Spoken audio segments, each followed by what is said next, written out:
Je suis Mayeri Andria Malintena et je suis le fondateur de la start-up, l'entreprise Colorophil, qui œuvre dans les ingrédients naturels, notamment les pigments et les colorants naturels. Donc j'ai une formation de base en agronomie. Donc je suis ingénieur agronome avec une spécialisation en génie des procédés et techniques de transformation. Et après j'ai fait une thèse en chimie-biologie. Oui, donc Colorophil, c'est une entreprise qui a été immatriculée en septembre dernier, donc incubée au niveau de la Technopole de La Réunion. Ça fait 2 ans que je suis incubé au niveau de la Technopole de La Réunion. Donc pour la petite historique, j'avais fait ma thèse et mes post-doctorats sur le criblage, la caractérisation physico-chimique des plantes tinctoriales de l'océan Indien, donc de Madagascar et de La Réunion, ainsi que leur caractérisation physico-chimique, toxicologique et biologique. Donc à la fin de mon post-doctorat, je me suis dit qu'il y avait un potentiel énorme à exploiter par rapport à cette biodiversité, en ingrédients naturels, en colorants naturels ou bien en plantes avec des propriétés actives. Donc je me suis dit je vais me lancer. Et c'est pour cela que j'ai décidé de partir dans ce voyage entrepreneurial en créant Colorophil. Colorophil, c'est un producteur de colorants et pigments naturels. Mais on fait aussi d'autres ingrédients, notamment dans le domaine de la cosmétique et du textile. Donc on part vraiment sur les collaborations avec les producteurs jusqu'à la transformation en passant par les traitements post-récolte. Et Colorophil œuvre aussi dans la recherche et développement, donc par la caractérisation de certains produits, par leur caractérisation chimique ou bien leur caractérisation biologique, notamment dans cette utilisation en cosmétique.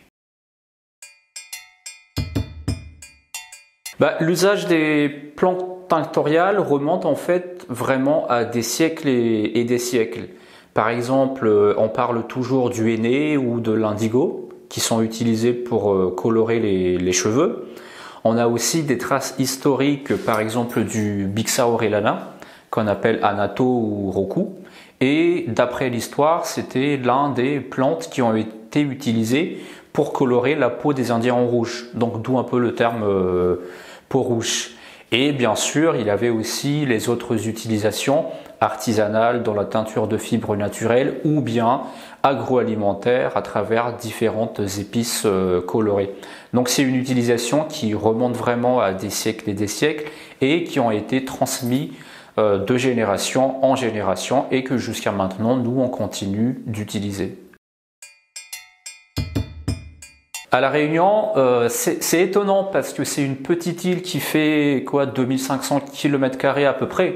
Donc c'est une superficie de, on va dire, 1/5 de la superficie de la région parisienne. Mais ce qui est étonnant, c'est que nous avons recensé durant un projet qui s'appelle Projet Plantin. C'est un projet de l'Université de La Réunion au niveau du laboratoire ChemBioPro, donc chimie et biotechnologie des produits naturels.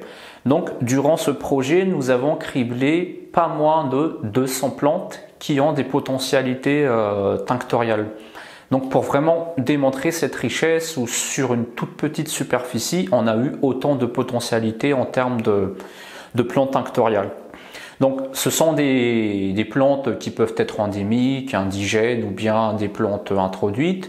Si on va citer par exemple la plante emblématique en termes de plantes tinctoriales, plantes à colorants et pigments, à La Réunion on parle souvent du thon rouge, Vanmania tinctoria, qui historiquement a été utilisé pour la teinture de fibres naturelles ou bien pour le tannage du cuir, comme c'est une plante qui est très riche en tannin de couleur rouge.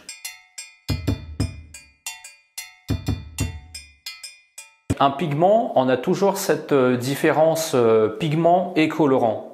Donc un colorant, c'est un composé avec un groupement chromophore.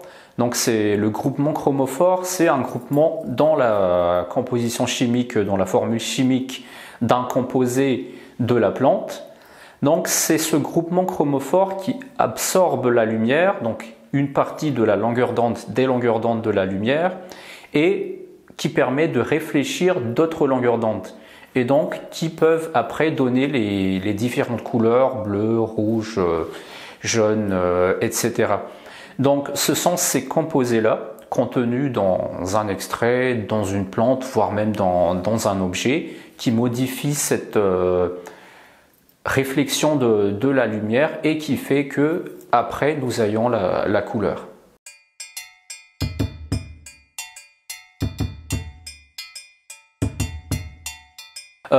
Si on parle de l'île de la Réunion ou bien l'océan Indien dans sa globalité, la Réunion, Maurice, Madagascar, donc actuellement les plantes tinctoriales, donc les plantes riches en colorants et en pigments, sont généralement utilisées de façon traditionnelle pour teindre des fibres naturelles.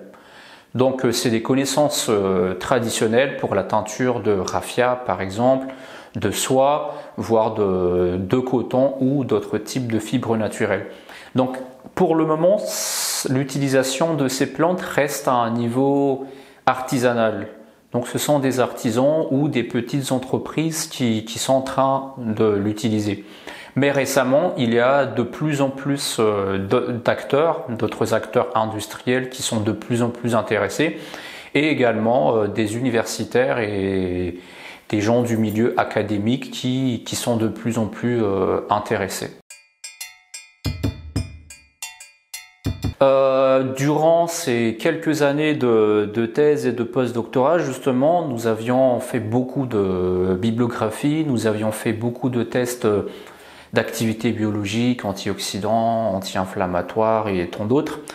Et ce qui est étonnant, c'est que on a pu recenser dans les criblages qu'on a effectués que plus de 80% des plantes qui ont des potentialités tinctoriales ont aussi des propriétés médicinales. Donc ce qui est tout à fait logique au final si on parle un peu de chimie, parce que quand je vous parlais tout à l'heure de groupement chromophore, donc ce sont des composés chimiques, on va dire du type flavonoïde, du type curcuminoïde ou bien de type anthraquinonique. Et ces composés-là, ce sont les mêmes métabolites secondaires qui donnent aussi à beaucoup de plantes les propriétés médicinales et les propriétés actives qui peuvent être utilisées dans le domaine de la cosmétique. Oui, bien sûr, on a travaillé sur plusieurs plantes, là, sur ces dernières années. Donc si je vais parler des plantes un peu endémiques, un peu emblématiques de la région, on peut par exemple citer le curcuma, bien sûr, qui a différentes propriétés antioxydants, anti-inflammatoires, antibactériens, et qui est très puissant pour colorer des tissus ou bien pour colorer nos aliments en une couleur jaune.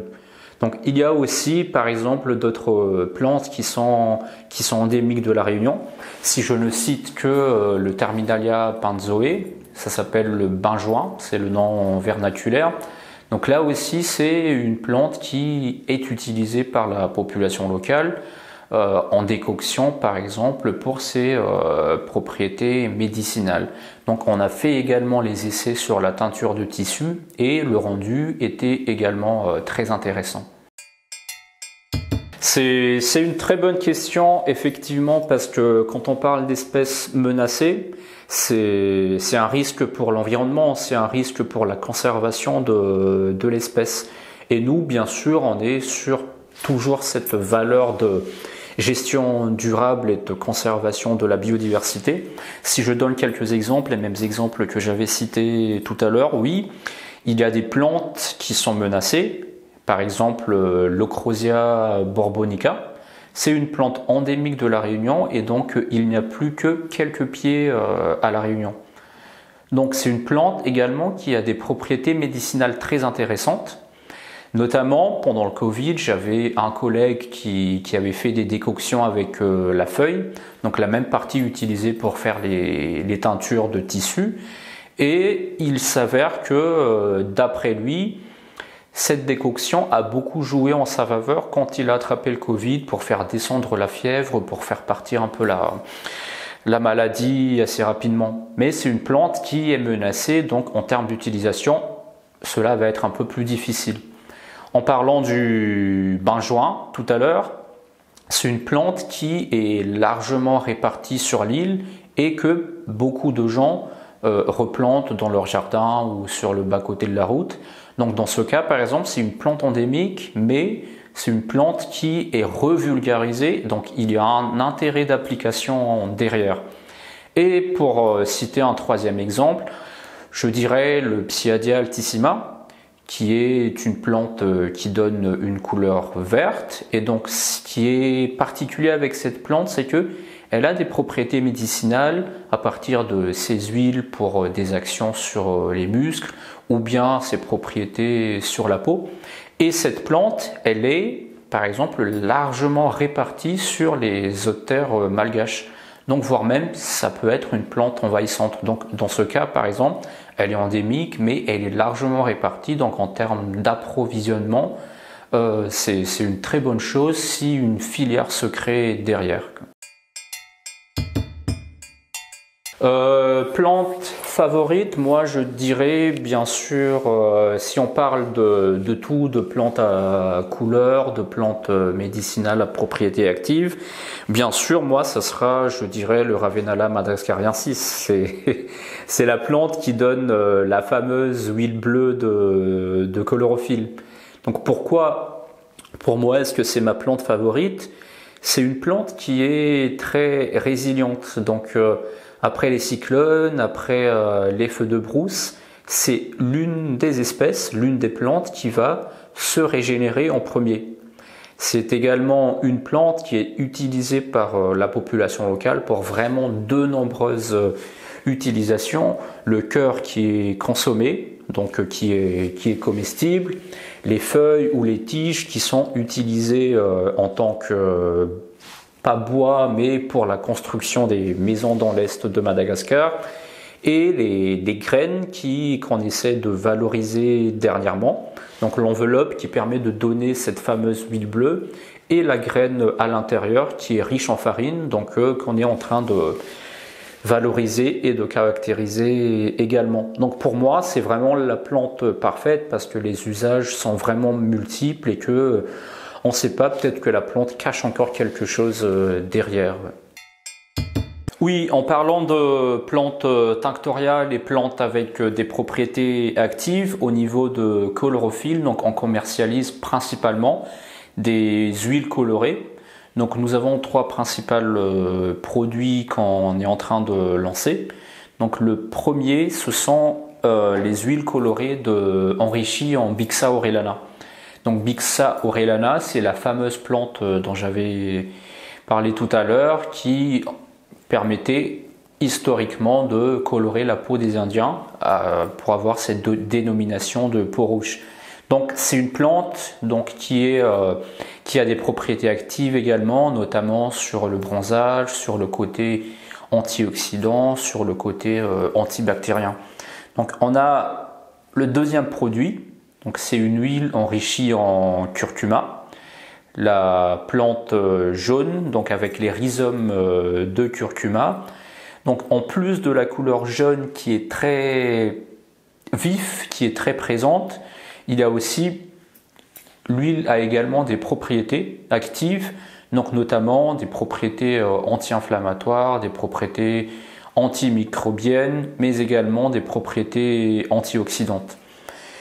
Donc on a le rouge orangé, le jaune, mais on a également le bleu, donc la fameuse bleue, qui est le produit phare de l'entreprise Chlorophylle.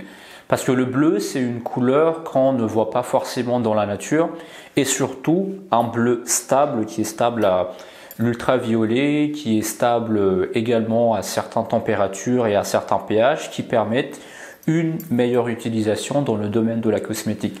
Donc pour vous présenter un peu la plante, j'ai ramené c'est une grappe. Donc à l'intérieur des grappes, on a les fruits de l'arbre du voyageur. Donc c'est les coques qui s'ouvrent que vous voyez.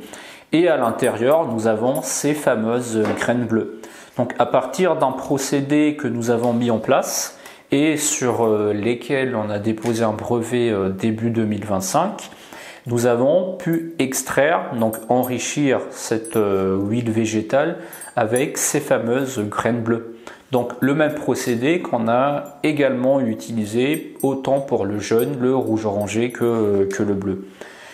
Et enfin, les mélanges sont également faisables. Donc pour jouer un peu sur la couleur comme un enfant, si on mélange le bleu avec le jaune, on va obtenir une huile de couleur verte. Si on va mélanger le bleu avec l'orange, on va obtenir une couleur marron. Et ainsi de suite, on peut obtenir différentes couleurs étant donné que le bleu, le jaune et le rouge, ce sont les principales couleurs primaires. Donc les couleurs que nous avons actuellement, c'est du bleu, du jaune et du rouge orangé. Sur la partie recherche et développement, on est en train de chercher un vrai rouge. Donc un vrai rouge qui manque vraiment dans le domaine de la cosmétique, dans le domaine de la coloration naturelle. Nous sommes actuellement en train de faire quelques essais sur certaines espèces et on espère que d'ici peu, on trouvera un rouge qu'on pourra utiliser également dans le domaine de la cosmétique.